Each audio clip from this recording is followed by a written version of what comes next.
Vale, vale. Bueno, pues estamos aquí con el doctor Javier Cantón, que es doctor en virología, y con Juanan García, que es doctorando en inmunología, que van a responder a todas las preguntas que tengáis sobre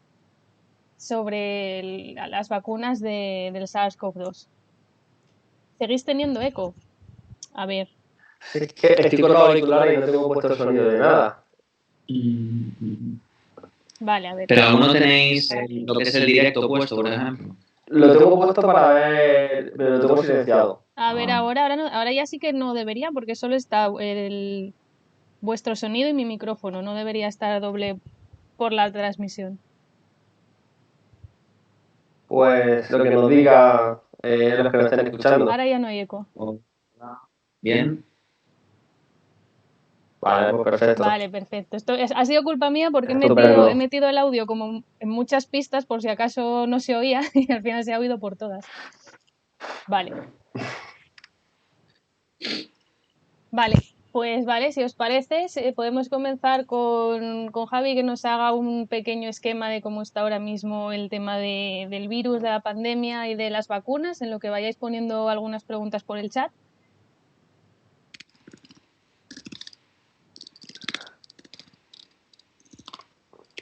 Vale, pues si te parece, igual podemos poner la diapositiva, las dos primeras, la 2 y la 3 del PDF que te he enviado. Sí. Violeta. Sí.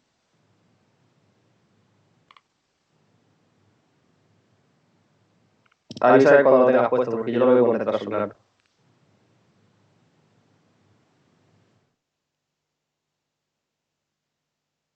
Ahí lo tienes.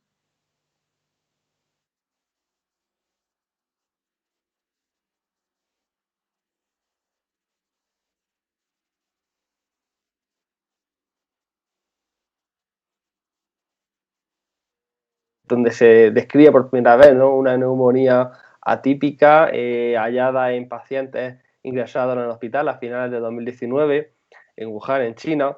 Y pues pasa la siguiente diapositiva.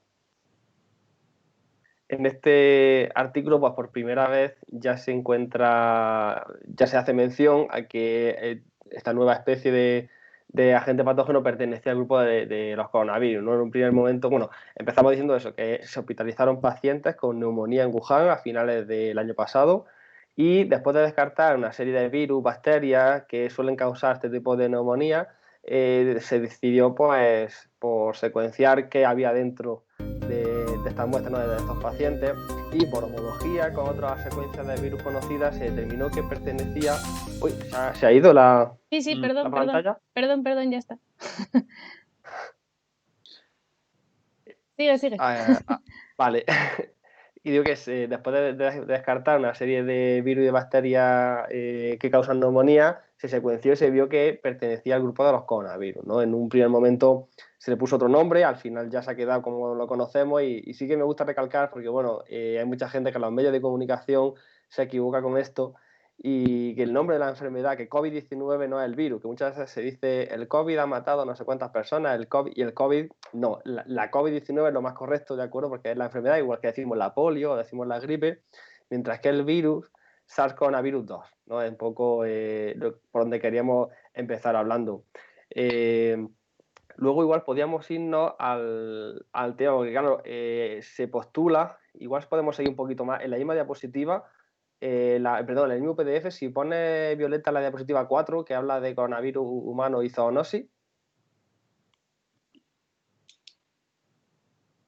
Avísame cuando la tengas. Ya está.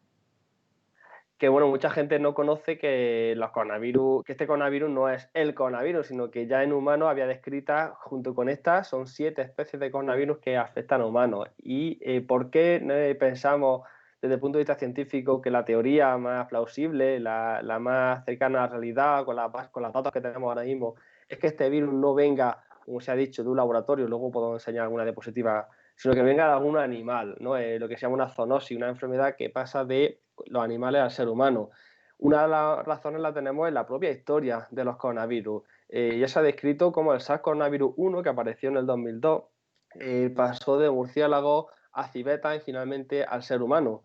mientras que el MERS coronavirus también es con antepasados comunes en murciélagos, pasando por dromedarios, que tenemos incluso aquí en España en las Islas Canarias, ¿no? Y por todo el norte de África, Arabia Saudí, y de ahí es el reservorio natural para que pase a humanos. Esto lo que demuestra es la gran facilidad que tienen este tipo de virus para saltarse la barrera de especie, ¿no? Y son capaces de, pese a que su ritmo de mutación es lento, pero pueden recombinar, por ejemplo, murciélagos, ¿no? Que son como auténticos laboratorios de investigación para este tipo de virus, y pueden ir pasando por distintas especies. Bueno, se han descrito coronavirus también en cerdos, que tenemos por ahí a un doctor en coronavirus, una tesis doctoral sobre coronavirus de cerdos, el PDB, y como digo, civetas, dromedarios, en los murciélagos hay cientos de este tipo de especies, pero claro, todavía no se ha encontrado realmente el hospedador natural, el hospedador habitual previo al humano para el SARS-CoV-2, ¿no? Ahí es donde tenemos una incógnita, porque no se ha descubierto.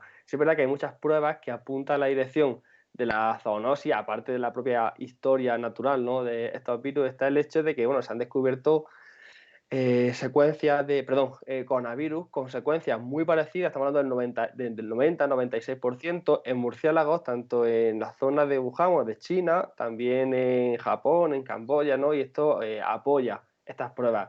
Pero una de las teorías contraria a la zoonosis, mejor elaborada, aunque no ha terminado al final de ser papel mojado en el sentido científico, la postuló una viróloga china, que igual habéis oído hablar de todo esto, que se refugió, ¿no?, en Estados Unidos. Ahí empezó a decir desde allí que la pandemia, que la pandemia estaba ocasionada por un virus que se había diseñado, es profeso, en laboratorios de China, como una especie de arma biotecnológica, ¿no? Entonces, igual, Violeta, si pasamos a la diapositiva, ¿dónde la tenemos? La diapositiva de Jan Report, esta que es la número 21 del otro... ¿Está ya puesta? Está ahora mismo. Vale, pues espérate que me la pongo yo también por aquí. Antes de nada, ¿vale? Que tenemos una pregunta que cuadra ahora muy bien con esto. Preguntan que si las zoonosis tienen que ver directamente con la ocupación por el ser humano de cada vez más ecosistemas donde antes no estaba. No, efectivamente. De hecho, una de las razones, ¿no? Una de las formas de las que nos podemos proteger de cientos y cientos de virus que tienen potencial para pasar de especies, precisamente respetar ciertos hábitats y poner cierta distancia entre animales que a lo mejor nunca estarían juntos a nosotros o juntos entre ellos. Así se está enlenteciendo el paso y la aparición de nuevas zoonosis. Eso por descontado. De hecho, era un biólogo del CSIC, que no voy a recordar ahora su nombre por mucha rabia que me dé, que decía que la propia naturaleza es nuestra mejor vacuna, que si cada uno está un poco en su sitio, ¿no? Nos podemos evitar que estas cosas pasen. Si destruimos ciertos hábitats, estamos favoreciendo que especies que no estarían juntas la estén, y por lo tanto estamos acercando peligros sin darnos cuenta, ¿no? Por eso también, volviendo un poco a lo otro, ¿no? La teoría que determinaba, ¿no?, que este virus podía venir de laboratorio, decía lo siguiente, ¿no?, que es que si nos basamos en un coronavirus de murciélago, que sí que se conocía, tenemos del 1 al 30.000, imaginaos que ese rectángulo verde es la secuencia genética del coronavirus de murciélago. Bueno, pues debajo tendríamos también del 1 al 30.000 la secuencia genética del SARS-CoV-1, ¿de acuerdo? Y juntando la proteína S del SARS-CoV-1 modificada por la secuencia del coronavirus de pangolín, tendríamos lo que esta mujer decía que era el SARS-CoV-2, ¿no? Por eso tenemos el rectángulo verde abajo del todo y un trocito en amarillo que sería la proteína S del SARS-CoV-1 modificada por algo que se había encontrado en el coronavirus de pangolín. Esta, como digo, es la teoría que ha intentado entrar más en el detalle para poder explicar el origen artificial de este virus. Si pasamos a la siguiente diapositiva, Violeta, lo que vemos es que en realidad... ¿Está ya? Sí. Lo que vemos que en realidad el SARS-CoV-2 no es lo que tenemos, lo que nos han dibujado, ¿no?, en este trazo, sino que es un mosaico de... por cierto, igual tenía ya por aquí alguna errata, lo comento. Es un mosaico de mutaciones. Estamos hablando de que a lo mejor sí el que más se le parece efectivamente a un coronavirus de murciélago, y por eso la base general verde, como otros muchos coronavirus, no solo este, ¿no?, que la base en la que están los virus donde se encuentran mayores semejanzas con virus de murciélago. Pero estamos hablando de que, por ejemplo, El pariente más cercano que se ha encontrado hasta la fecha, un coronavirus de murciélago, el RATG13, tiene un parecido genético del 96%. ¿Esto qué quiere decir? Que de los 30.000 nucleótidos del SARS-CoV-2, el 96% de ellos están presentes en este coronavirus de murciélago, ¿no?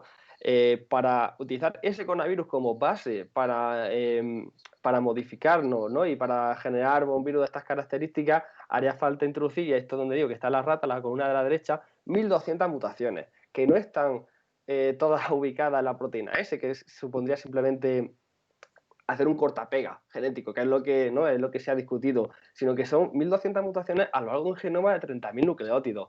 Si nos fuésemos al SARS-CoV-1, por utilizarlo como base, tienen un 80% de parecido genético. Y entonces no haría falta 1.200, sino 6.000. Como digo, la parte de la derecha está mal. También 6.000 mutaciones a lo largo del genoma. Y ya si cogemos el MERS coronavirus, que solo se parece en un 50%, se haría falta 15.000 mutaciones. Este patrón que vemos de mutaciones repartidas a lo largo del genoma en muchos sentidos no corresponde o no responde a una realidad de un virus hecho en un laboratorio. Cuando realmente se hace en un laboratorio son trocitos muy teledirigidos que se han modificado. Este patrón responde más bien a el caso de una selección natural, el caso de un virus que está en la naturaleza y que va probando mutaciones a lo largo de todo el genoma hasta que encuentra una combinación que es estable o una combinación que le permite dar por un salto de especie y demás, ¿no? Entonces, como parte de esta charla, ¿no? Hablar del origen del virus, quería lo primero de todo, porque era una pregunta que me hacen bastante, si podía venir o no de un laboratorio. Creo que con esto, bueno, respondamos preguntas ahora, o pasamos a vacunas, como tú me digas, Violeta. Tenemos una pregunta que acaban de poner ahora mismo. Preguntan que qué se sabe de aquellos parientes más cercanos al SARS-CoV-2 encontrados en murciélagos congelados. Si eso favorece la teoría zoonótica o no. Claro, no, efectivamente, es lo que decía, que después de unos meses analizando muestras, que me parece que no me he equivocado, Camboya y Japón, descubrieron muestras de murciélagos que tenían virus que se parecían un 90%, una cosa así a esto, lo cual refuerza que este antecesor común del SARS-CoV-2 que estuvo en murciélago se ha podido distribuir o pertenece a un linaje de murciélago más que sea algo 100% creado en un laboratorio. ¿No? Yo creo que cuanto más virus más virus encontramos que se parezcan a SARS-CoV-2, más pruebas tenemos de que realmente viene de la naturaleza. Uh-huh.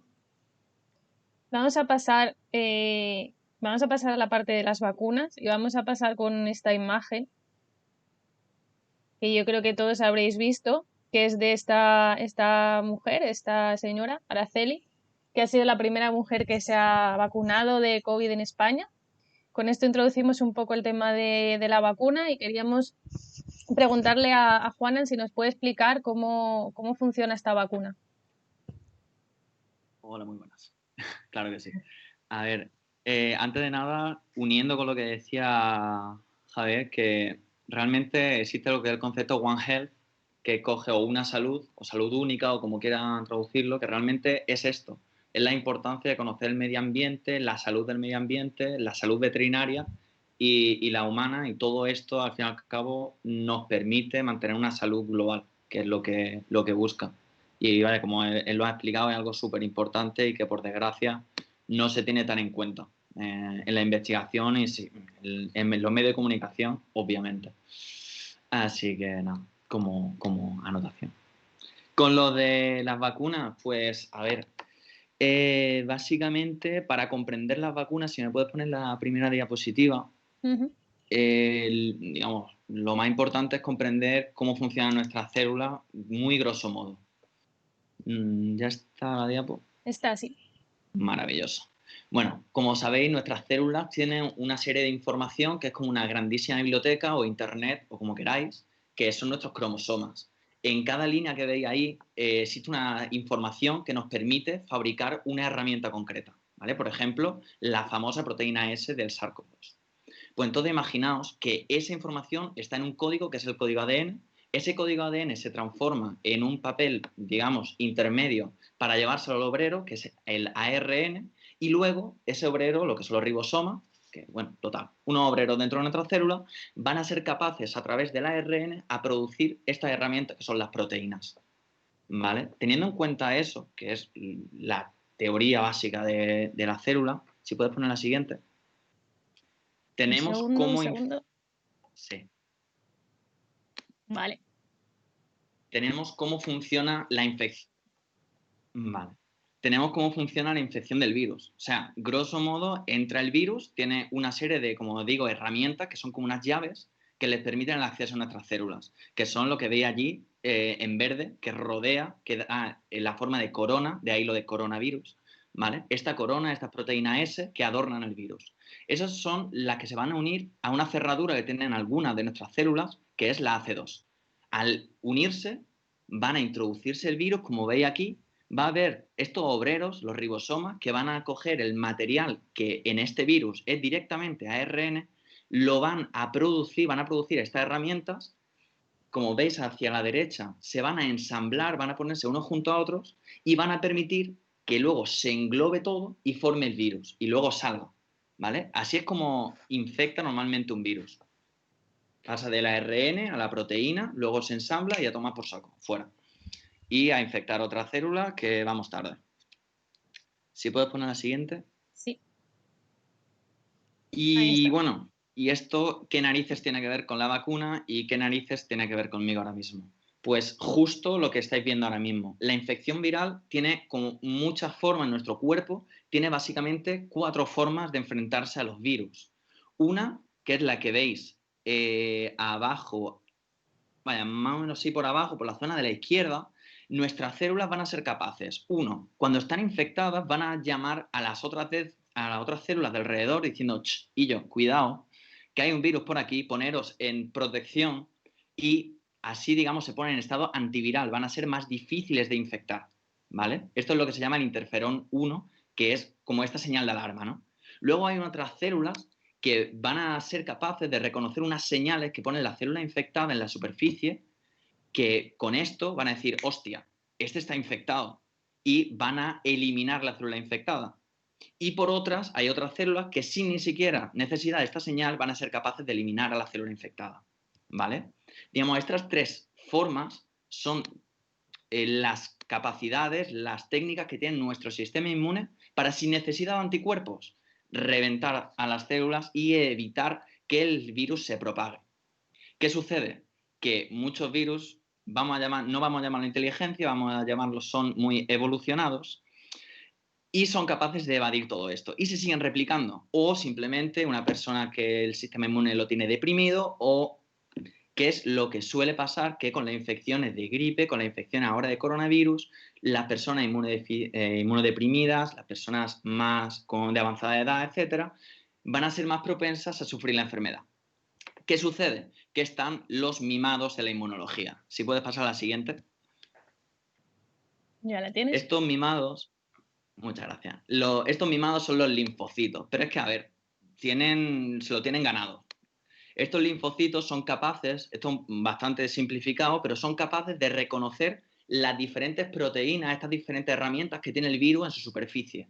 Crear un molde y producirlo para bloquearlo. Imaginaos, si tienes una llave y tienes algo que se le pega a la llave y no es capaz tú no eres capaz de introducir la llave dentro de la cerradura, ya puedes tirarla contra la puerta y meterla a cabezazos, que va a ser jodido abrir la puerta, ¿no? Pues básicamente eso es lo que hacen los anticuerpos. Y estos linfocitos B son los encargados de producir estos anticuerpos. Y precisamente las vacunas lo que van a hacer es darle las herramientas a estos linfocitos para que produzcan estas herramientas para neutralizar el virus. ¿Vale? Si puedes pasar a la siguiente. Vale. Pues, ¿hasta aquí hay alguna pregunta que no he visto esto? No, de momento de esto no nos han hecho ninguna pregunta. Maravilloso. Seguimos. Bueno, pues, ¿qué tipo de vacuna hay? O sea, ¿cómo somos capaces de hacer que nuestro sistema inmune esté preparado para una posible infección?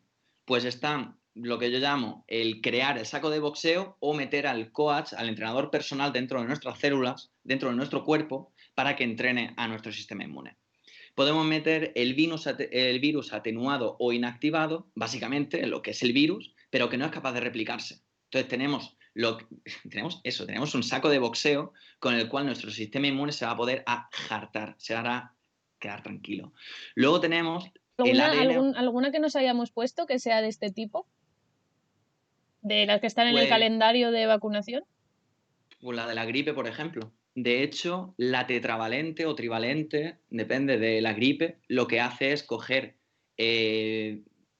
vaya, la gripe la produce el virus de la influenza, ¿vale? Entonces, coge 3 tipos o 4 de estos virus diferentes, los atenúan, los inactivan y lo inoculan, básicamente, para que nosotros seamos capaces de reconocer en caso de infección a estos virus. Una pregunta que nos acaban de poner de la parte Mm. anterior. ¿Cuáles de las formas de neutralizar el virus por nuestro sistema inmune es más propensa a generar inmunidad? De hecho, la única que genera inmunidad a largo plazo es la producción de anticuerpos. Por esto lo de los niños mimados se lo tienen ganado. Al fin y al cabo son los únicos que realmente son efectivos a largo plazo. Luego está la inmunidad innata entrenada, que digamos hay como, ¿cómo decirlo? Nuestro sistema inmune, estas células que son capaces de eliminar a las células infectadas, también se pueden entrenar para que tengan una respuesta más fuerte en caso de infección, pero es a más corto plazo, normalmente. Ujú. Y esto yo, Un matiz, Juana, también Mm. tenemos, es que has dicho que de memoria inmunitaria a largo plazo son los anticuerpos, pero también tenemos linfocitos T de memoria, que tampoco sé si duran más en el tiempo los linfocitos T que las células B de memoria. Los linfocitos T de memoria te refieres a los CD8, me imagino. Sí, sí, sí, claro. Sí, a ver, es lo que te digo, estos linfocitos T de memoria son los encargados de eliminar células infectadas. O sea, de reconocer esta parte, que sería, a ver, a ver, te digo, sería la diapositiva 3, si me la puedes poner, porfa. sí.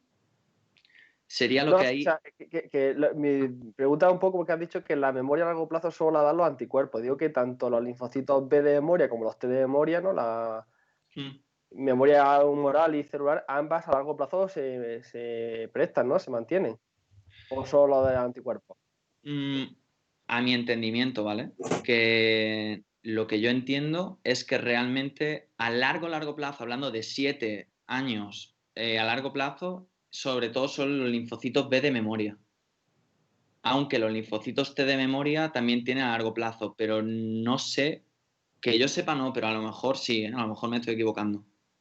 Si me dice eso es seguramente porque haya algo que no tenga yo. Bueno, no sé las diferencias. Sé que tanto inmunidad por anticuerpos como inmunidad por células a largo plazo existen. No sé si hay una que dure más que la otra, la verdad. Ahora Mm, mismo eso no lo sé, pero sí que me suena que las dos lo pueden hacer. mm. Sí, es lo que te digo, es una inmunidad entrenada. No son realmente. A ver, la linfocitos B de memoria son una serie, un set de estos productores de anticuerpos que se queda en la retaguardia, que se queda en el banquillo por si acaso viene una infección en el futuro. Y los linfocitos T de memoria, sinceramente no te sabría decir si duran más o menos tiempo. Vale, vale, No no, te lo sigue sé adelante, decir. no te preocupes. Vale. De Nos, todas pre- formas, eso luego busco. Nos preguntan también, Juanan, Sí. dicen, entiendo que hay varios enfoques de vacunas, enfocadas a entrenar nuestro propio sistema inmune de manera controlada y hay otras que puedan dar la solución de manera directa. La solución de manera directa. ¿En qué sentido? Solución directa. De, por ejemplo, inocular los anticuerpos. Eso entiendo, ¿no? Eso es lo que yo me imagino que Sí. podría ser más directo. De hecho, yo no lo llamaría vacunas. Existe lo que se llama inmunidad pasiva, que es introducir directamente los anticuerpos de una persona o que se han producido en laboratorio, que haya pasado la enfermedad o lo que sea, directamente que vayan hacia la proteína S, por ejemplo, ¿no? En este caso. Anticuerpos directamente que se introduzcan en el paciente. Esto ha sido noticia, si me permite intervenir, esto ha sido noticia Sí. en Reino Unido porque lo quieren utilizar como un método preventivo por si, por ejemplo, en una familia hay una persona que haya dado positivo y se sabe que tiene virus infectivo en su caso, para todos los que convivan con esa persona, aplicarle anticuerpos monoclonales para neutralizar el virus a corto plazo, de tal forma que, pese a que uno no está en su casa con una persona que está infectada y tenga mascarilla y demás, aún así, ¿no? Una barrera extra de seguridad sería introducir a estas personas anticuerpos de tal forma que si el virus llegase a ellos, pues porque se quede en el aire un tiempo y no lo han tenido en cuenta por lo que sea durante la comida, tengan rápidamente la respuesta. Porque claro, la persona que está infectada también habría que darle anticuerpos, ¿no? Pero a título preventivo, ¿no? Para las personas esto es muy interesante, la inmunidad pasiva que comentas. Claro, y si en vez de, como nos comentan aquí, si en vez de meter los anticuerpos metes directamente a las células de la inmunidad innata, ¿eso lo puedes hacer? De hecho, hay un tipo de vacuna que está en la otra diapositiva, en la que teníamos antes de vacunas, no sé si la 5. Sí, la 5, sí. Lo que sucede también es que es complicado introducir células inmunitarias de una persona dentro de otra, ya que la célula inmunitaria lo que detecta son cosas raras y quizás dentro de un organismo, de una persona, cosas raras significa cosas diferentes. Hay ciertas marcas que determinan que algo es propio o algo es externo, algo es raro. Entonces, no sé hasta qué punto se podría hacer eso directamente de sacar la célula de una persona y meterla en otra. Lo que sí se ha hecho es hacer artificialmente células de estas que os digo que presentan en su superficie las partes del virus como si estuviesen infectadas o como si fuesen linfocitos, lo que se llaman presentador de antígeno, que es básicamente presentar partes del virus para que el sistema inmune se entrene. Introducir eso directamente. O sea, ahí acortas, en vez de hacer que tus células tomen el virus, lo digieran, por así decirlo, o produzcan esta proteína para la cual tú le das la información, directamente tú introduces células que ya han sido entrenadas. Tú metes lo que te digo, el entrenador personal directamente. Uno que ya está entrenado. Eso se puede hacer, pero por lo visto no ha sido tan efectivo porque la vacuna no ha salido adelante todavía. Pero sinceramente no sé el por qué es más complicado. Quizá porque al fin y al cabo es una célula, ¿no? Es más complicado que meter ADN. Costoso también, ¿no? Como nos dicen, me imagino. Claro, yo por lo que entiendo sí. Pues si hay otros factores entre medio más biotecnológicos, ahí quizás es Javi el que nos puede decir. Pero ahí ni idea, por mi parte. No, yo sí que había escuchado que existe como técnica, ¿no? Sacarle a una persona sus propios linfocitos en un tubo, ¿no? Fuera del cuerpo, los expones o al virus o a antígenos del virus y los devuelve al cuerpo ya entrenado, ¿no? Esto sí que es posible hacerlo. Pero Yo entiendo sé, que es mucho más barato encontrar un antiviral o, ¿no? Que hacer esto para todos los pacientes. No yo sé. eso sé que son Claro. terapias que se están probando, por ejemplo, para cáncer y para estas cosas, el sacarte los linfocitos, intentar estimularlos para que reconozcan tumor y tal. No sabía que también estaba en el campo de virus, claro.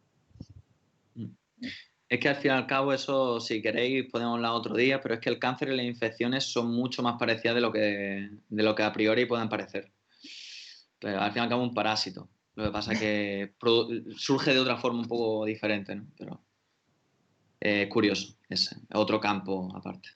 También nos han preguntado que por qué el plasma de pacientes que han superado la enfermedad no es súper efectivo cuando se inyecta en infectados.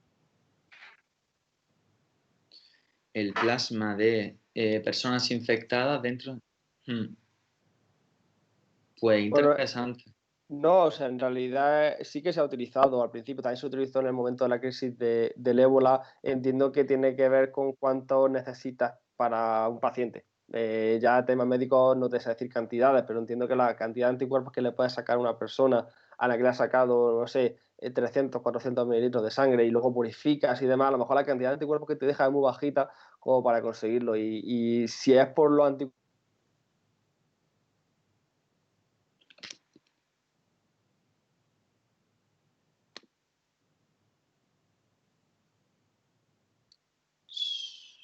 ¿Soy Uy, yo ¿qué ha o...? pasado? O sea, ¿hemos perdido a Javi?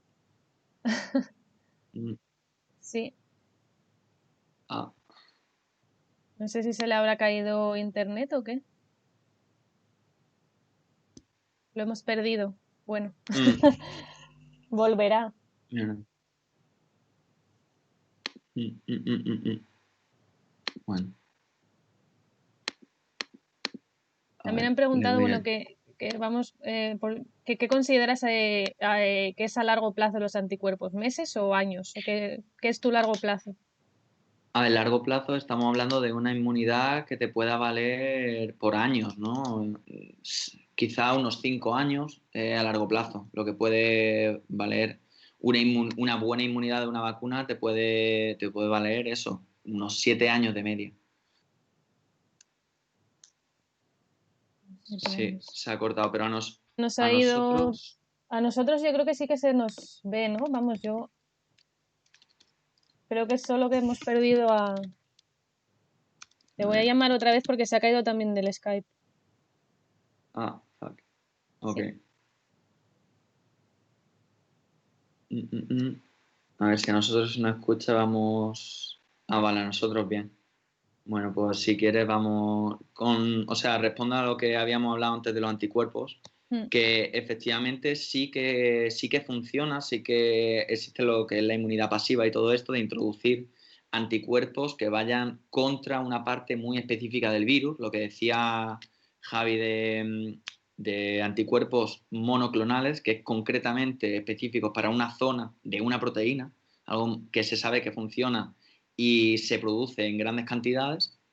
El problema es que hay dos. Uno, que es a relativamente corto plazo, estamos hablando de unos 6 meses aproximadamente. Entonces, está bien, pero puestos a que dure un poco más, ¿no? Y la otra parte es que es pasiva porque te introducen directamente las herramientas que deberían de producir tus células. No hace que tus células la produzcan. Entonces, no produces este tipo de células de las que hablábamos antes, de linfocitos de memoria, ¿vale? Entonces, no guardas esta inmunidad naturalmente, por así decirlo. Entonces, a más corto plazo.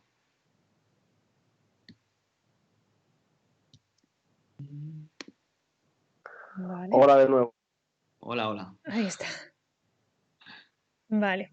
Bueno, ya estamos todos.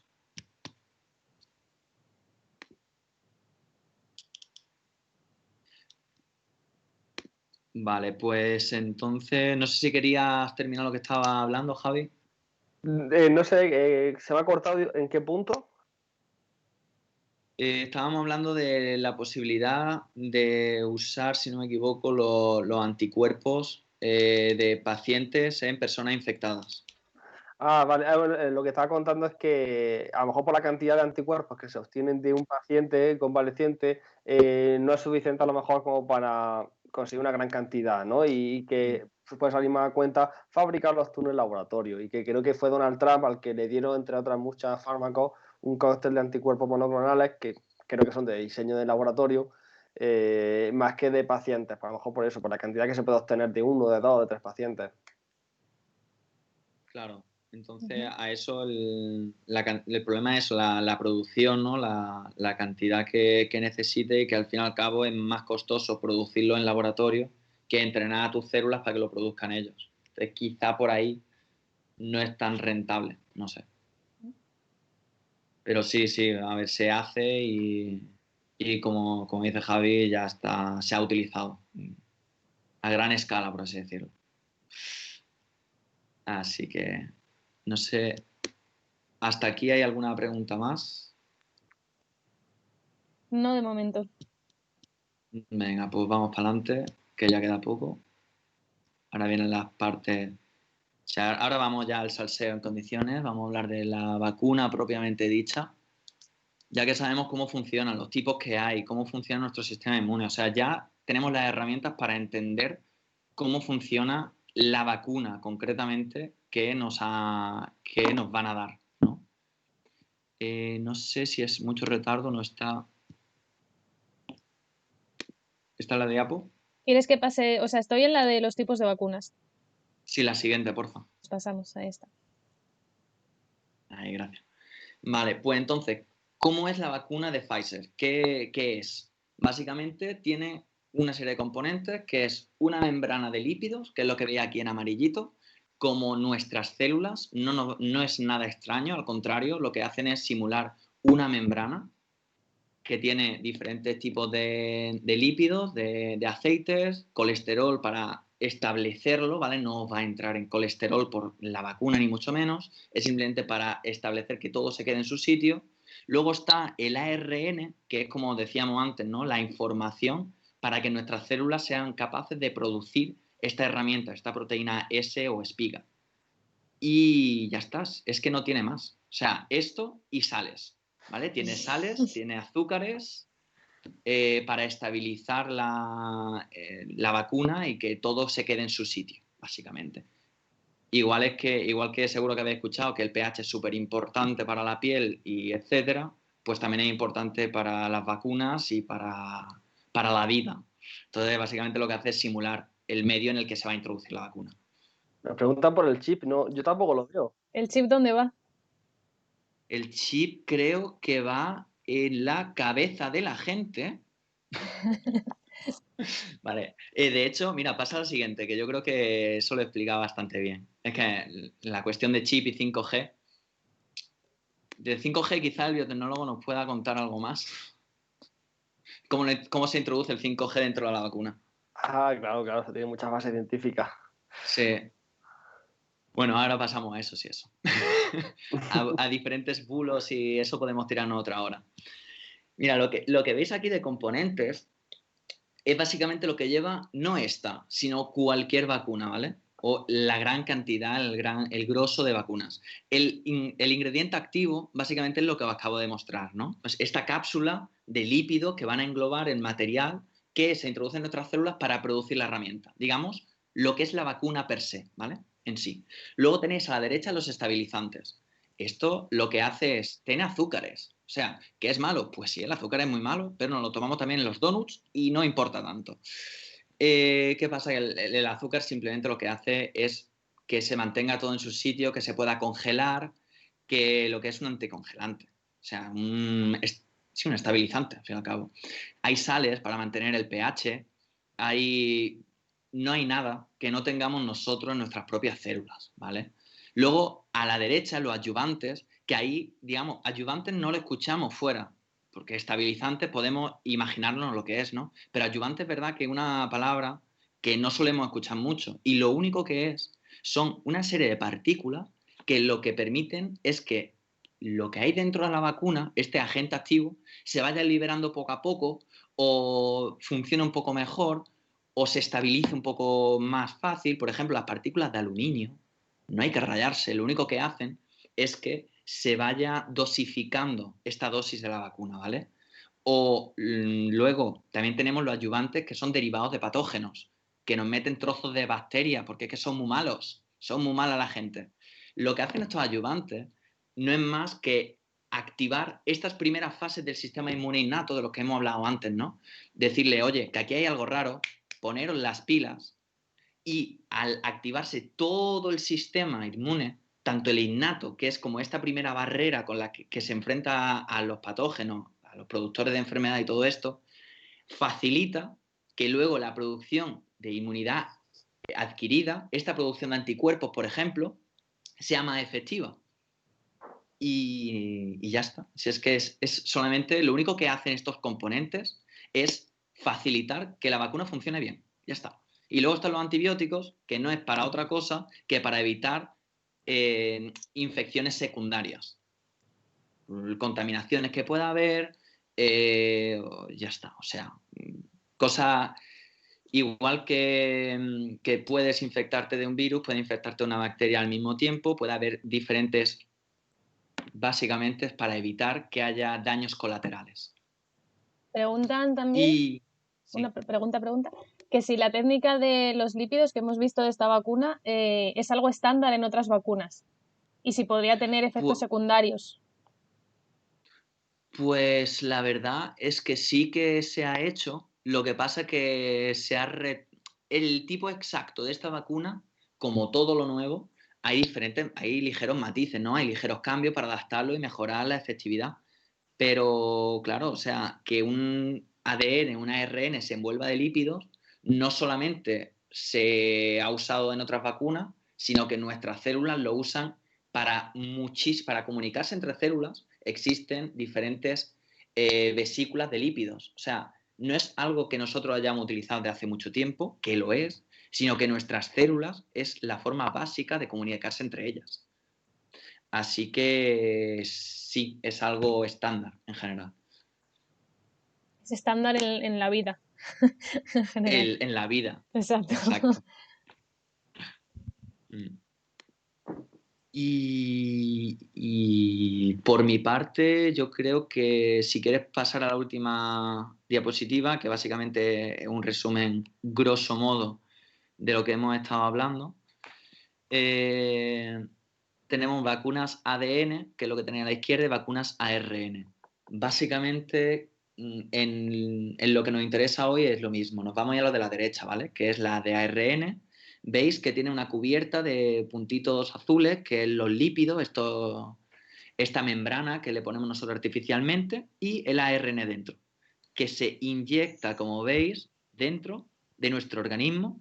Se pega. ¿Por qué se pega? ¿Por qué veis ahí que se está como fusionando en nuestra célula? Básicamente es porque la membrana, la pared o la piel, como queráis llamarla, de nuestras células tiene una composición parecida a lo que le hemos puesto artificialmente a la vacuna. Entonces, claro, al unirse es como cuando se unen dos burbujas de jabón, literalmente, dos burbujas de aceite dentro del agua o cualquier cosa, ¿no? Que se unen, o dos burbujas, sí, que se unen y se hace una más grande, ¿no?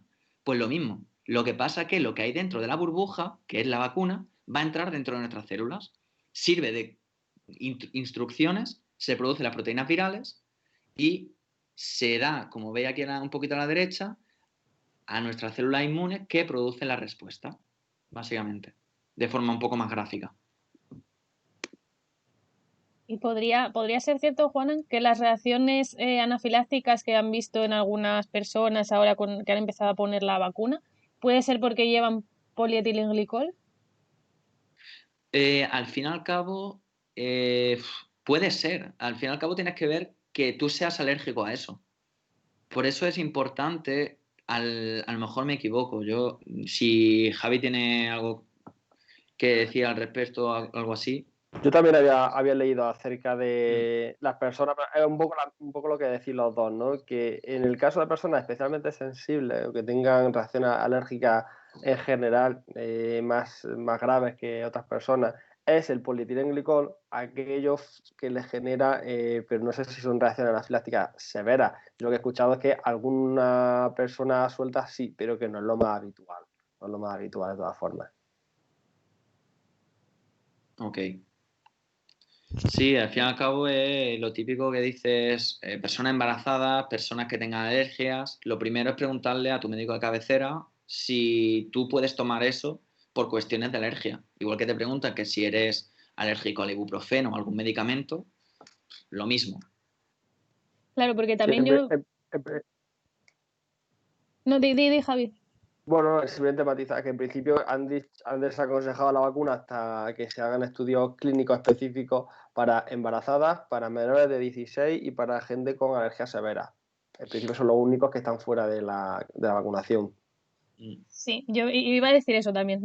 Y con eso nos hicieron una pregunta bastante al principio, que es que si en estos grupos se va a seguir investigando, se va a probar la vacuna, o sea, se van a hacer ensayos clínicos específicos para embarazadas y tal, o no, simplemente cuando...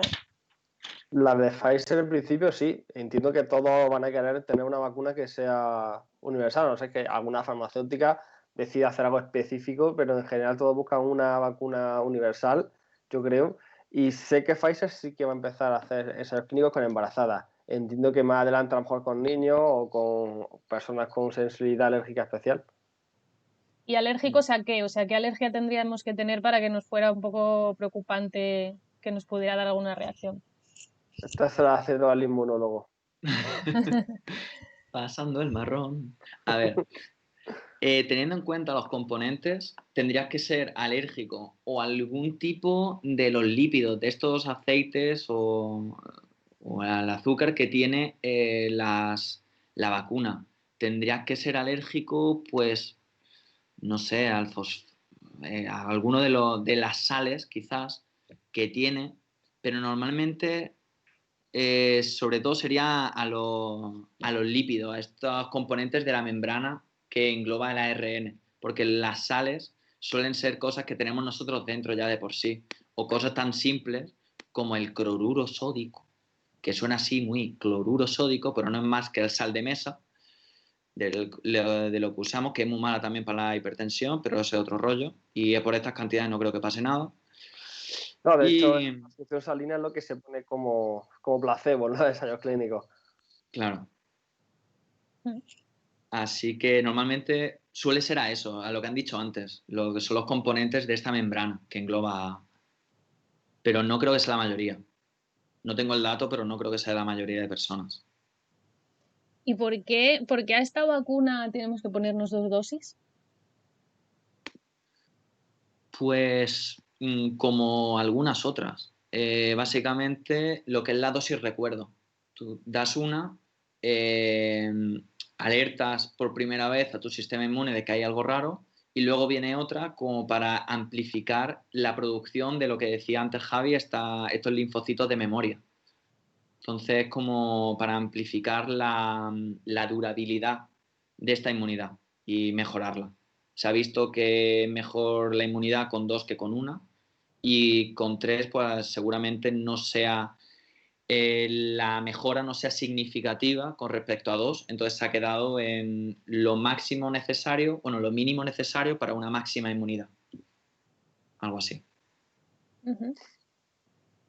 Bueno, hacemos una pausilla cortita porque Javi se tiene que ir, pero si tú Vale. puedes, Juana, nos quedamos y continuamos con alguna pregunta más.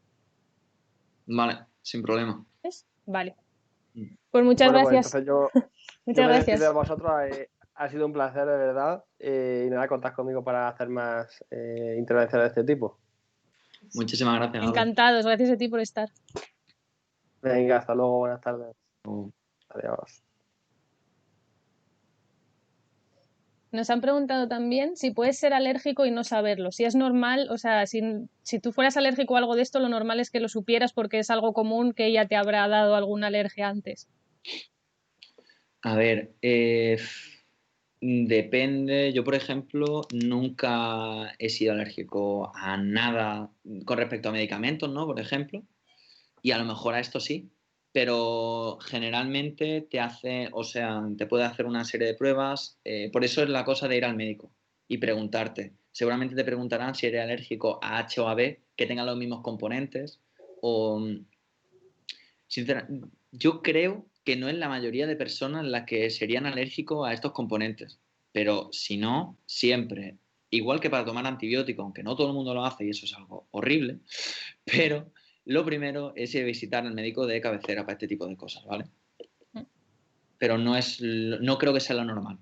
Si no, no usarían ese tipo de componente. Y nos comentan también que como viendo que la logística de vacunación y tal va a ser lento, si es posible que en este tiempo el virus genere alguna variante de escape a la respuesta inmune y esto cómo nos afectaría a la vacuna. A ver, como probabilidad puede haberla, pero la pregunta es de la primera a la segunda dosis. O en general a lo largo porque entre que empieza hasta que se vacune todo el porcentaje de población suficiente para tener esta inmunidad poblacional, no va a ser algo no va a ser algo que se termine todo ya pues en este mes. Ya. Normalmente, cuando se producen mutaciones, produce ahí todo el mundo, o sea, todo el tiempo. No, yo soy mutante, tú eres mutante, todos somos mutantes.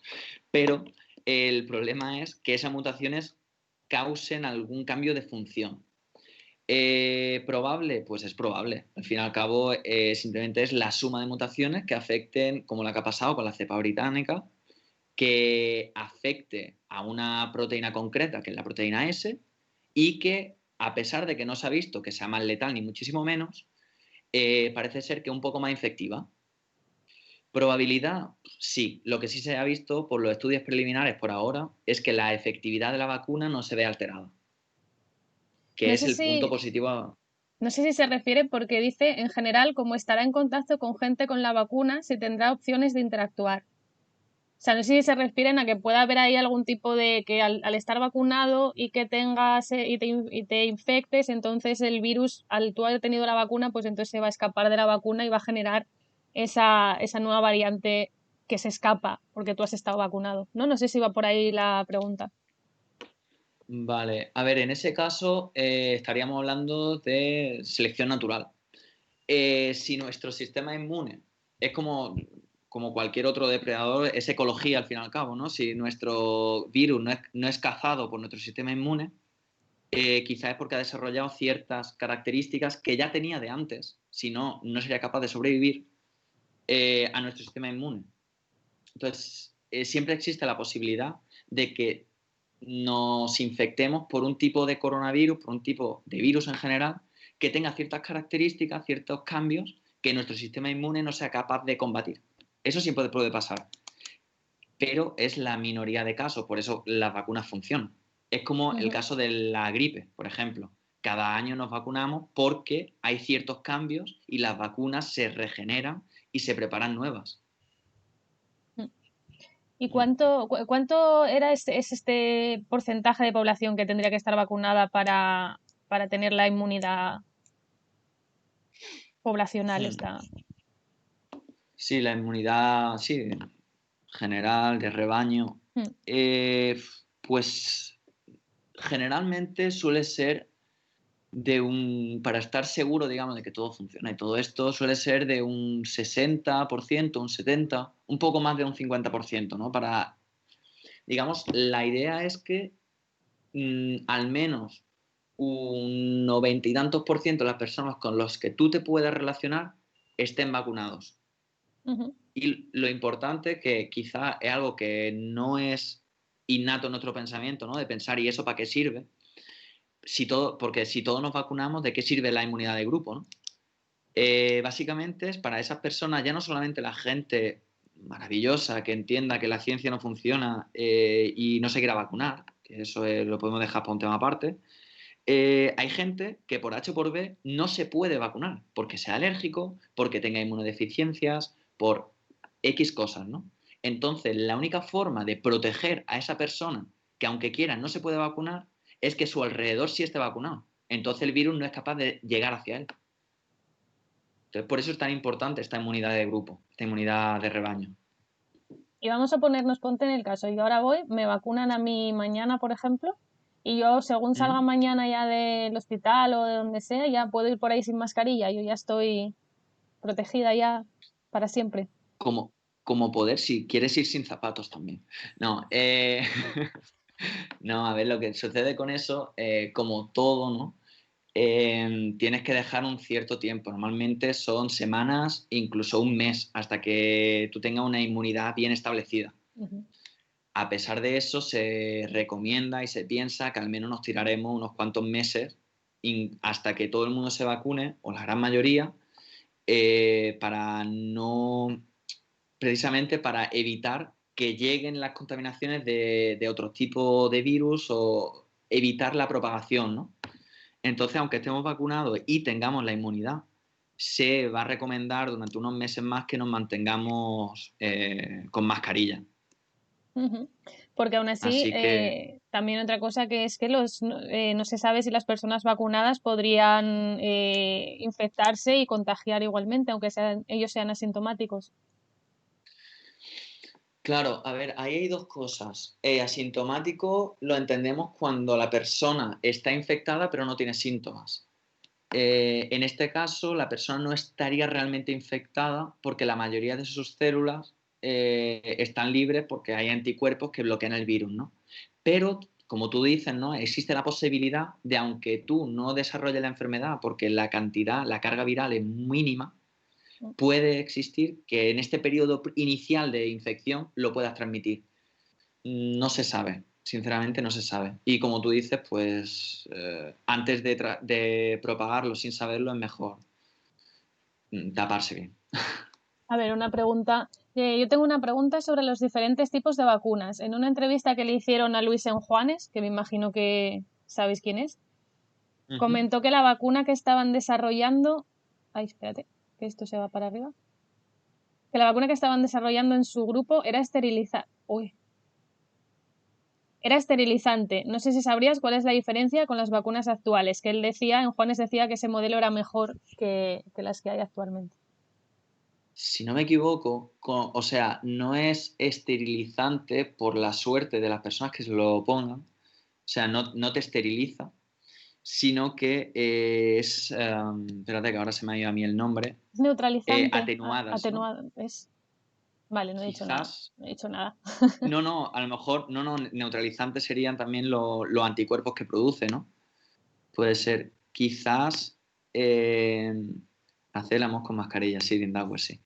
Eh, no, a ver, si no me equivoco, lo que decía Luis en Juanes son con virus atenuados. El primer tipo de vacunas del que hablamos al principio, que son una serie de virus que están, vamos a decirlo, muertos si soy de las personas que piensan que los virus son vida, o atenuados si no. Ahí ya no me meto. Entonces ahí lo bueno es que metes el virus entero, muerto, o sea, no es capaz de replicarse, simplemente tú le das un cacho de carne, por así decirlo, para que se alimente nuestras células, lo que decíamos al principio, un saco de boxeo, y de ahí pueden surgir anticuerpos contra todas las partes del virus, todos los tipos de proteínas, todo lo que hay en la superficie, porque van a ser capaces de englobar al virus completo. Entonces, ¿es más efectivo? Sí, claro. Es más efectivo porque nuestras células van a estar entrenadas contra todas las proteínas, todas estas herramientas que engloban al virus o sea, completo. Y puede ser que ahora nos vacunemos con estas primeras vacunas de ARN como cortafuegos, pero que en una segunda fase nos hagan una ronda de vacunas con vacunas como la de Juanes, que son como tú dices, contra más proteínas. Puede ser. O sea, sí, yo lo vería factible. Al fin y al cabo, es una herramienta diferente contra un mismo enemigo, ¿no? Yo lo vería, o sea, no lo vería raro. No sé cuál sería el futuro, pero yo lo vería bien. Nos preguntan que cuál es mejor, el modelo de Pfizer o el de Oxford. Pues lo mismo que estábamos hablando antes, es diferente. O sea, las estrategias que usa uno es el material genético y el otro, si no me equivoco, era la proteína S directamente. Entonces, es otra forma de combatir. En este sentido, sería más o menos igual de eficiente porque estás peleando contra la misma proteína, uno, y le insertas la información, y el otro le insertas la pieza en sí, por lo cual también es más costoso porque tendrías que sintetizar la proteína para inyectarla. Entonces, en términos de inmunidad es igual. En términos de producción es mucho más viable la de ARN. Claro. Es un poco como lo de Luis en Juanes, ¿no? Es mucho más costoso generar el virus. Bueno, Nuevo, claro. por la cuestión de atenuarlo, porque realmente el hacerlo simplemente infecta células en el laboratorio y se produce solo. Uh-huh. Pero quieras que no, requiere otro tipo de mecanística, ¿no? Y en cuanto a las contraindicaciones de la vacuna, que eso es algo que preocupa bastante, lo que se ha comentado también de que no los pacientes que tomen anticoagulantes o estas cosas que pueden tener contraindicaciones. Hmm. ¿En realidad cualquier Eh, persona podría ponerse la vacuna o...? no cualquier persona. O sea, al fin y al cabo es lo que estábamos diciendo antes, ¿no? Que hay ciertas personas que no se lo podrán poner porque sean alérgicas, porque, como tú dices, ¿no? Tengan esos problemas de coagulación, de problemas hemorrágicos y por diferentes cosas, quizás por los componentes de sales que dependen de las concentraciones. Para ese tipo de pacientes concretamente con estas deficiencias no pueden ser un poco contraindicados, que eso no quiere decir que le vaya a producir un efecto negativo de muerte, ni mucho menos, pero la cosa, como decimos, es de reducir la probabilidad, ¿no? O sea, no vamos a introducir algo que te pueda causar un efecto negativo. Porque Lo, el tema de los problemas de coagulación es por el pinchazo, porque puedas tener ahí, o es algo más profundo, digamos, con la vacuna. con, re, A ver, el pinchazo en sí no debería haber mucho problema. Siempre siempre puede haber ¿no? Por un pinchazo. Bueno, no lo sé, no, no lo sé, pero vamos, me parece como un pinchacito muy chiquitito para que ese sea el problema con las personas con anticoagulantes, no lo sé. Normalmente es más bien con algunos componentes que pueda llevar la vacuna a la hora de la inyección que eviten la coagulación de por sí de la zona y que puedan causar quizá problemas de hemorragia un poco más fuerte en la zona. No estoy muy enterado o sea, no sé exactamente lo que sucede en ese caso, pero sé que está contraindicado por los componentes en general de la vacuna. O coágulo, nos dicen. La base, ¿cómo? Nos dicen que o coágulo. Nos han puesto que me ha llamado que si evitan la coagulación es por el coágulo.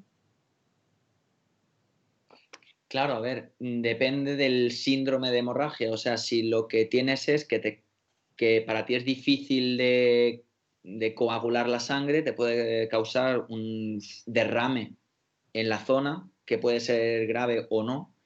Y en caso de que aumente la coagulación, puede causar un trombo, pero que yo sepa, no va por ese sentido, va más bien por la rama de una hemorragia interna, o sea, interna, en la zona del músculo donde se realiza la inyección. Nos preguntan también por qué en algunos casos este coronavirus agrava enfermedades autoinmunes y si se han probado las vacunas en personas con estas enfermedades. Pues a la segunda no tengo una respuesta, pero a la primera sí.